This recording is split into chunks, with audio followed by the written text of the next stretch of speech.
welcome back to my channel. So ngayon, magluluto tayo ng simpleng recipe na tofu and bean. Nahiwa na natin ang ating tofu. Naghiwa na rin tayo ng ating garlic, at ating sweet onion, at ang ating green bean. Yan na nga mga mare, mga lodi. Ayan, meron din tayong soy sauce, cherry sauce. Sisimula na nga tayo magprito ng ating tokwang na hiwa-hiwa. Mga lodi, ayan, at healthy tofu nito. Ayan, canola oil ang ating gagamitan. Iprito lang natin siya ng bahagya para natin siyang i-mix sa ating beans. Ayan.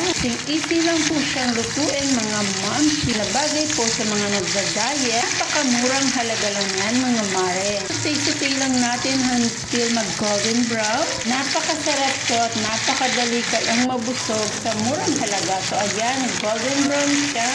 Pwede na natin siyang ahunin. Pagkatapos niyan mga mare, magigisa na tayo ng garlic at onion. Yan, gisa-gisa lang mga mare. At susunod na natin ang ating sweet onion. Ayan. Add din tayo dyan ng konting paminta.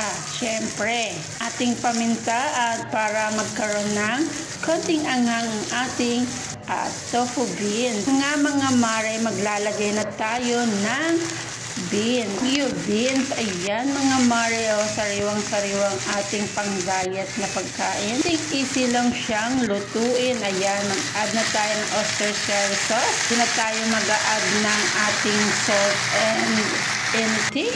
Lang po katapat niyan mga mare. Ayan, gayahin lang mga mare at napakagaling lutuin, napakamurang halaga. Nag-enjoy kayo sa aking recipe. Yan, vegetarian and protein. Healthy and protein.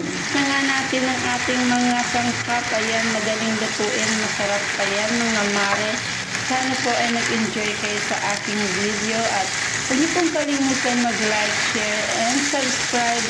Mga mare, like and share lang po. Maraming salamat po sa panonood niyo sa aking video. Ayan, napakabango at napakasarap.